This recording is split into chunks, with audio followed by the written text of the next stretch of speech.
ክበብ እንቅስቃሴውስ ምን ይመስላል የሚለውን እናስቃኛችኋለን። አብራችሁን ቆዩ።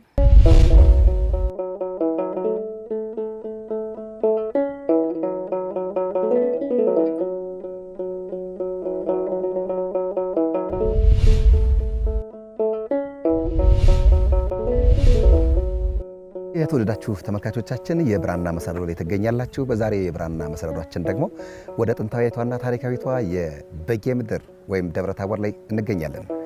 በዚህ የደብረታቦር ቆይታችን ደግሞ ደብረታቦር ዩኒቨርሲቲ ጎራ ብለን ደብረታቦር መካነ አእምሮና ልሳነ ግዕዝ እንዴት ናቸው ብለን ጥያቄ አቀርበናልና በዚህም ትምህርት ክፍሉን ባይከፍተውም በርካታ ተማሪዎችን እያስተናገደ እየተማሩ ይገኛሉ። እነዚህም ደግሞ ተማሪ በሆኑ አስተማሪዎች በአብነት ትምህርት ቆይታና ያለፉ ሰዎች የማስተማር ስነ ዘዴ የተሰጧቸው ትምህርቱን እየሰጡት ነው የሚገኙትና ከዚህ አንፃር ዩኒቨርሲቲው ስለምን አልከፈተም፣ ለምን ትምህርት ክፍሉን አይከፍትም የሚለውን ጥያቄ ጭምር ዘን ቀርበናልና በዚህም ደግሞ ውይይት ልናደርግ የዩኒቨርሲቲው ተማሪዎችና እንዲሁም ደግሞ ትምህርቱን የሚሰጡት መምህራን ጋር ቆይታ እናደርጋለን። እስከ ሂሳችን ፍጻሜ አብራችሁን ከኛ ጋር ቆይታ ልታደርጉ የአክብሮት ግብዣችን ነው። ጥቃስ የባህክሙ ለዘመጻይክሙ በዝንቱ መርሃ ግብር አሳአምሩ እስኩ ርዕሰክሙ። ስሜ ኤርምያስ ጥላሁን ይሰመይ መርሃ ቅኔ ወበዓለማዊ ሳይኮሎጂ ይሰመይ። ጥቃስ የባህክሙ በቅድም አነ ስሜ ደረጀ ጌጡ ይሰመይ አነ በመንፈሳዊ ዘአምር ቅኔ አቋቋም ዜማ ወቅዳሴ ወኩሎሙ ትምህርታት በበነስቴ ተአምር ወበዘመናዊሰ መርዳ ህግ ነይኩ። ኦሆ ስሜሳ እያልነሽ ነጋ ይትባል አነ መርዳ ስነ ህይወት ዘካላይ አመት በደብረታቦር መካነ አእምሮ ሀው በቀዳሚ ንሴብህ ለኩልክሙ አነ ስሜ አቸነፍ አስረስ መርዳ ልሳነ ግዕዝ መካነ አእምሮ ዘደብረታቦር ወናሁ ኮነኒ 3 ዓመት ህግ ውእቱ ጥቀስ። እጅግ አድርጌ ነው የማመሰግነው አብራችሁን ቆይታ ስለምታደርጉ። እስኪ ልሳነ ግዕዝ ጋር እንዴት ተገናኛችሁ? እንግዲህ ያው የግዕዝ ትምህርትን ከተገናኘን በ2017 ሚያዝያ ወር አካባቢ ነው እንግዲህ የተጀመረው። እዛ ጀምረን እንግዲህ መራያንን ልሳናተ ግዕዝን እነዚህን ተምረን ወጣን። በዚህኛው ዓመት መስከረም ከገባን አንስቶ ወደ ደብረታቦር ዩኒቨርሲቲ እንግዲህ ጀምረን ሌሎቹን አስቀጥለናል ማለት ነው። ግዕዝ ጋር የተገናኘሁት ያው በሰንበት ትምህርት ቤት አብነት ትምህርት ቤቶችና በግቢ ጉባኤያት በነበሩ የአብነት ትምህርት ቤት በቋንቋ ደረጃ ባይሆንም በተወሰነ መልኩ ግዕዝን አውቀው ነበር። አሁን ላይ ግን ያው ቢያንስ እንኳን መናገር ባልችል ምን እንዳሉ መስማት እችላለሁ። ተሰሚያለሽ? ኧረ ትናገሪያለሽ ካልፈራሽ በቀር። ቅድም ራስሽ ስታስተዋውቂ እኮ የግዕዝ ችሎታችን እያየን ነበረ። ከተማሪዎች ደግሞ ወደ መምህራኑ መጣናልና በዩኒቨርሲቲ ውስጥ የሚገኙ የዩኒቨርሲቲ ተማሪ ነገር ግን በአብነት ደግሞ ያለፋችሁ በአቋቋሙም በቅኔውም ያለፋችሁ ናቸውና እስኪ የተማሪውን ፍላጎት ምን ይመስላል የሚለውን እስኪ። የተማሪዎች ፍላጎትን ስናይ ተማሪዎች በጣም ብዙ ፍላጎት ነበራቸው። እንደውም አሁን ላይ ራሱ በጣም ብዙ ተማሪዎች እንማር እንዴት ነው የማትመዘግቡን ሁላ የሚሉ ተማሪዎች አሉ እና አሁን የያዝነውን ተማሪዎች አስመርቀን እነሱን ካስመረቅን በኋላ ያው አሁን በአዲስ ምን ጀምር ይሆናል። አሁን ሰሞኑን ፋይናል ልንፈትን ነውና ከዚህ አንፃር ተያይዞ የተማሪው ፍላጎት በጣም ሰፊ ነው። በጣም ቋንቋውን ፈልገውታል፣ ወደውታል። የኛ የሀገራችን ቋንቋ ነው፣ ሀገር በቀል ነው፣ ብዙ ነገር አለውና ማወቅ አለብን ከሚልም አንፃር በጣም የተማሪ ፍላጎት በጣም አለ። በአሁኑ ሰዓት በዚህ ሰዓት እያስተማርን ያለው ተማሪ ከ540 እስከ 60 ይደርሳል። አንዳንድ የሚቀሩም ስላሉ በዚያ ምክንያት ኮመንሊ ግን 540 እና እዚያ በላይ ተማሪዎች አሉ። አሁን ከፊት ግዕዝን ሞክረው የመጡ ጭራሽ ግዕዝን የማያውቁትም አጠቃላይ በአንድ ላይ ሆነው በቃ አሁን ግዕዝን ቢያንስ ሙሉ ለሙሉ ባይቻልም ስለ ግዕዝ ምንነት ምን እንደሆነ ጣዕሙን እየተረዱት ሂደዋል አሁን ማለት ነው። ስለዚህ ከዚህ አንፃር እየተማሩ ያሉትን ተማሪዎች እያዩም ያለውን እንቅስቃሴ በማየት ሁሉም ተማሪ አሁን ሁለተኛው ዙር ላይ ለመግባት በጣም እንትን ነው ያንን ነጋ በነጋ ነው ጥያቄ የሚቀርብ እየገባን እንማር ይላሉ። ግን መጀመሪያ ይሄኛው አንዱ ዙር ይለቅና የመምህራን እጥረት እንዳይኖር ተማሪው ደግሞ ክላስ ማኔጅ ለማድረግ መምህራንም ተመርጠው ስለሆነ የሚመጡት እነዚያ ከትምህርታቸው ጋር ሌላ ተደራቢ ጫና እንዳይበዛባቸው ያንን ለመመጣጠን ሲባል እንጂ አሁንም ከሚማረው ተማሪ እጥፍ በበለጠ ለመግባት ምዝገባ ለመመዝገብ ሰሞኑን ብዙ ይጠይቃሉ።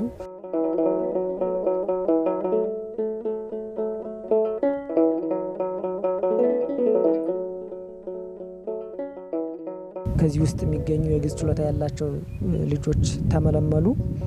ከዚያ በኋላ ያው ተደራጁ። እነሱ እያንዳንዱ እስከ ማዕረጋቸው ተቀመጠ ሙሉ ነገራቸው።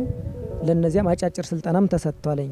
ያው እውቀቱ ቢኖራቸውም ግን ትምህርቱን ለማስተማር ደግሞ ለሌሎች የማስተማር ልምድ በዘመናዊ መልኩ ስለሚሰጥ የማስተማር ስነ ዘዴውን በአንዳንድ የቋንቋ መምህራንም በዶክተሮችም ተሰጥቷል ስልጠና፣ አጫጭር ስልጠና። ያን መሰረት አድርጎ ያው እንግዲህ የዚያኛውን በጉባኤ ቤት ያላቸውን እውቀት አመጥተው በዘመናዊ መልኩ ለመግለጽ እየተሞከረ ነው ያለው።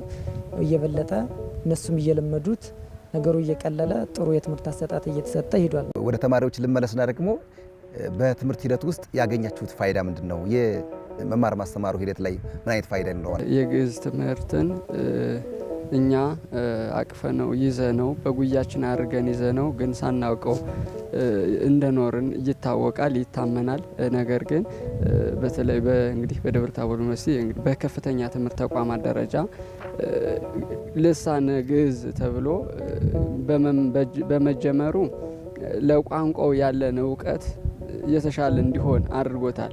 እይታችን ግዕዝ የእነንተና ነው እኮ ብለን ገፍተን እንዳንሰደው አሳልፈን እንዳንሰጠው ይህ ወደ እኛ እንድናመጠው የመጀመሪያውን ምን አድርጎላል? ለእኛ ግንዛቤ መፍጠር ችሏል ማለት ነው። ስለዚህ ይሄ ግንዛቤ ሲሰጥ ነገ ለእኛ አሁን የመጣልን ነገር ምን አለው አሳልፈን አንሰጠው፣ ከዚህ የበለጠ ምን ይሆናል ይስፋፋል ማለት ነው። ሁለተኛው ደግሞ እንግዲህ በመማር ቋንቋውን ማወቅ መቻል፣ መግባባት መቻል። ሶስተኛው ደግሞ እንግዲህ የኛ የሆነ ቋንቋን ደግሞ ለማሳደግ ምን ማለት በር ጀምሯል ማለት ለሌሎች ትምህርቶች አስተዋጽኦ አለው በነገራችን ላይ። ምክንያቱም ንቃተ ህሊናን ይፈጥራል።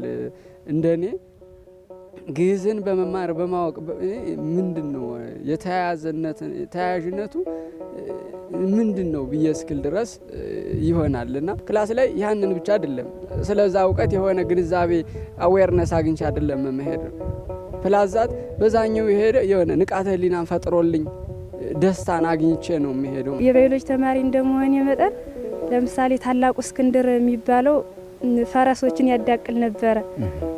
ያዳቅል ነበርና ያን የሚያደርገው ግን በዚያ ሀገር በቀል በሆነው እውቀቱ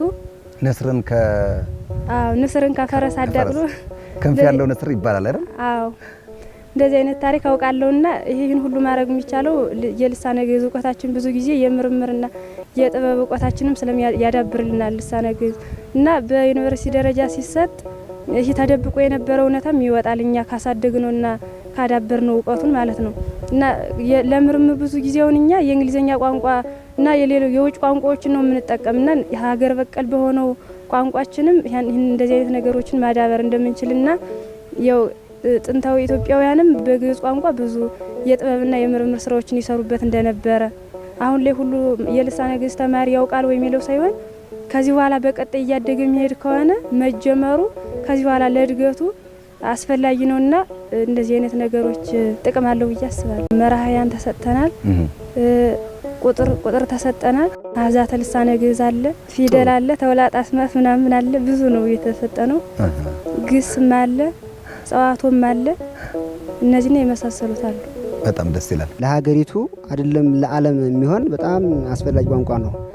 በተለይ እንደ ኢትዮጵያ አንድ አባባል አለ አባቶች የሚተሩትና ምንድነው የቆጡን አወርድ ብላ የብብቷን ጣለች የሚባል አባባል አለ። ምን ለማለት ተፈልጎ ነው ይሄ እንደኔ አረዳድ? እንግዲህ ቋንቋችን ማለቴ አሁን በተለይ ግዕዝ ሀገሪቱ በጣም የራሷ የሆነ አስተዳደግ አላት፣ ወግ ማረግ ባህል አላት፣ ጥበብ አላት፣ ፍልስፍና አላት። ማናቸውም ይሄ ግኝት የሚባለው ነገር ሁሉም ነገር አላት እና ይሄ ነገር ግን የሚገኘው አባቶቻችን የሰሩት ቀድሞ ለምሳሌ እንደው በኢትዮጵያ እንኳን አንድ ታሪክ ብናነሳ በኢትዮጵያ በጣም ታላቅ ፈላስፋ አለ፣ ዓለምም የሚደመምበት በጣም ታላቅ ምሁር አለ። እሱም ብናነሳ ዘርዓ ያዕቆብ ናቸውና እሳቸው አሁን እንግዲህ ፍልስፍናንም ለዓለም አስተምረዋል። እነ ታላቁ እስክንድር በዚህ አሁን አያልነሽ እንዳለችው ባዮሎጂስትን በጣም ተፈላስፎበት ያለፉት ምሁራን ናቸው። እኔ እንደ ሕግ ተማሪ እነቴ የምማረው ቋንቋ በእንግሊዝኛ የተጻፈ ነውና የእንግሊዝኛ ቋንቋ ሆኖ ቋንቋውም የውጭ ነው። ሕጉም ተጽፎ የመጣ ከፍራንስና ከተለያዩ ሀገራት ነውና ከውጭ ነው የምናመጣውና የራሳችን ግን ሕግ በደንብ አለን። ቋንቋ የራሳችን የቻለ ቋንቋ አለን። ያም ቋንቋም ሕጉም የኢትዮጵያን ባህል እምነት መሰረት ያደረገ የኢትዮጵያን የሕዝብ አኗኗር ዘይቤ መሰረት ያደረገ ነውና ቋንቋው በዚያ ተጽፎ ነበር። ፍልስፍና ከተባለ ማናቸውም ይሄ ቴክኖሎጂ አሁን ዛሬ ዓለም የደረሰችበት ዘመናዊነት ከተባለ ከየት የተባለ መጽሐፍ ሄኖክ የሚባል አለ።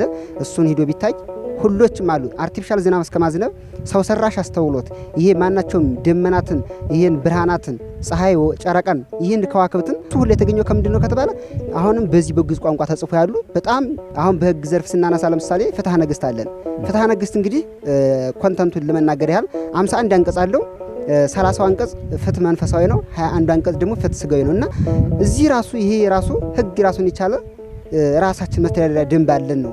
ነገር ግን አሁን ሀገሪቱ ከውጭ የራሷን ቅድም እንዳልኩት በእድሙ ተረት አበው እንደሚሉት የውጭ ናፋቂ ስለሆን የሀገራችንን እየተውን ከውጭ እየጠበቅን ነውና እሱ ደግሞ ለኛ ለሀገሪቱም አይደለም እኛ ራሳችንን እንድንለወጥም እንድናድግም አይረዳንም ብዬ አስባለሁ። በተለያዩ በሙስልምናው እምነቶች በጣም የተካኑ አባቶች አሉ።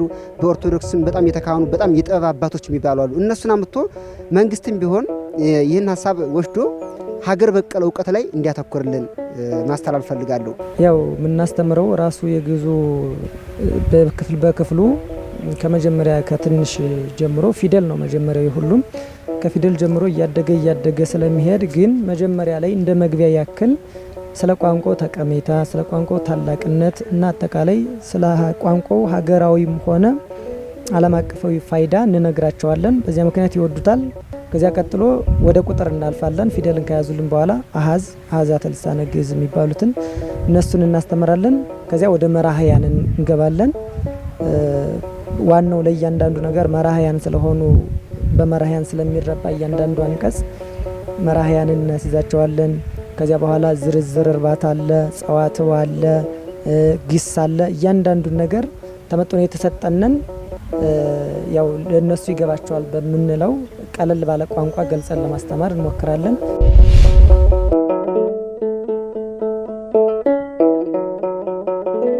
ይሄ በበጎ ፈቃደኝነት ነው የሚሰጥ። ይሄ ትምህርት በመምህራን ተማሪዎች የሚሰጥ ነው። ይህን ያክል ወደ 540 በላይ ተማሪዎችን እያስተናገዳችሁት የምትገኙትና ከዚህ አንጻር በጣም ብዙ ፍላጎት እንዳለውን ቅድም እናንተም ገልጻችሁልኛልና ከዚህ ፍላጎት አንጻር ዩኒቨርሲቲውም የትምህርት ክፍሉን እንዲከፍት ምን ሊደረግ ይገባል ትላላችሁ? አሁን ላይ በዲፓርትመንት ደረጃ መሰጠት ቢችል የሚለው ዋናው ጥያቄያችን ሆኖ ከዚያ በተጨማሪ ደግሞ ልክ እንዳላችሁት ከዲፓርትመንቱ ውጭ ያሉትን ተማሪዎችም ለማሳተፍ ቋንቋ ማለት አሁን የሚሰጠው በስልጠና መልኩ የሚሰጠው ባይቋረጥ መልካም ነው ብዬ አስባለሁ። ከዚህ ከበፊቱ ይልቅ አሁን መትጋት ያስፈልጋል ብዬ አስባለሁ።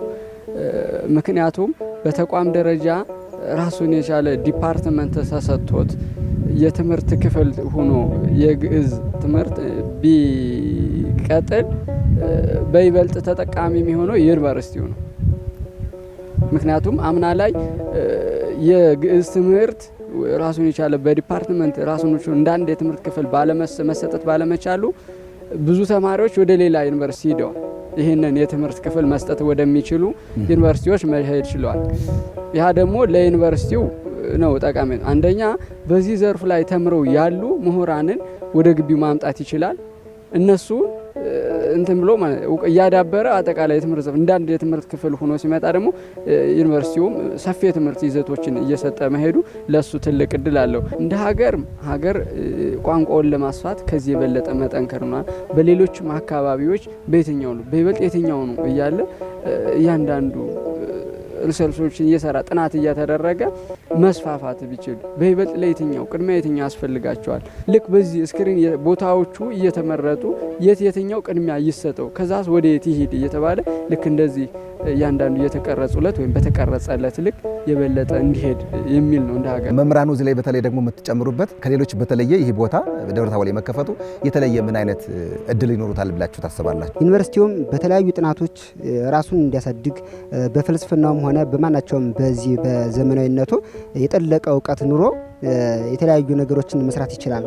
ያን ማድረግ የሚችለው ግን መጀመሪያ ቋንቋውን እውቅና ሲያገኝና ቋንቋው ሲታወቅ ነውና ግዕዝ ቋንቋን መስጠቱ ለዩኒቨርሲቲው ብቻ አይደለም ለዓለም የሚጠቅም ነውና እንደው ሞር እንኳን ከዚህ ከተቋማችን ወጥተን ውጪዎች ብናይ እነ ካናዳ እነ ጀርመን እነ ሩሲያ ሁሉ ቋንቋውን እየሰጡን ነው። ኢቭን አማርኛን ቋንቋ እየሰጡ ነውና ከዚህ ምንድነው ሲባል እኛው ራሳችን መጀመሪያ ስላላወቅነው ውጪዎች እንኳን ማወቅ ጀምሯል ለማለት ያህል ነውና ዩኒቨርሲቲያችን ይህን ቢያውቅ የተለያየ ራሱን የቻለ ብዙ ስራዎችን መስራት ይችላል። በትምህርት ዘርፉም በጣም ብዙ ጥቅም አለው።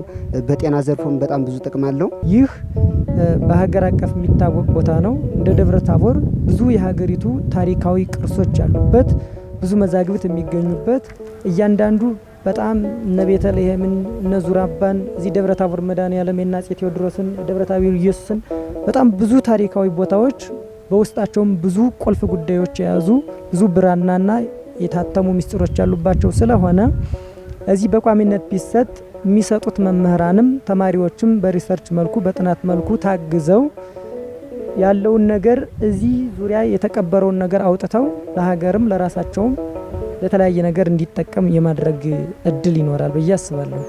ይሄ ቢከፈት ማለት ነው። ከዛ ውጭ ግን ያው እያዩ ዝም ማለት ስለሚሆን ያለውን ነገር ከጎን የታተመ መጽሐፍ ቢሰጡት ገልጦ የማያነበው ከሆነ የፈለገ የዓለም የረቀቀ ጥበብ ቢኖር መግለጽ አይቻልምና ስለዚህ መሰጠቱ ይልቅ የማይገባንን ቢገባንም ያን ያክል የማንጠቀምበትን ሌላ ጉዳይ ከመማር ይልቅ የሀገራችን የራሳችን የሚጠቅመንን የሚገባንን የሚበጀንን ነገር ብንማር የበለጠ እንጠቀምበት ነበር። እጅግ አድርጌ ነው የማመሰግነው።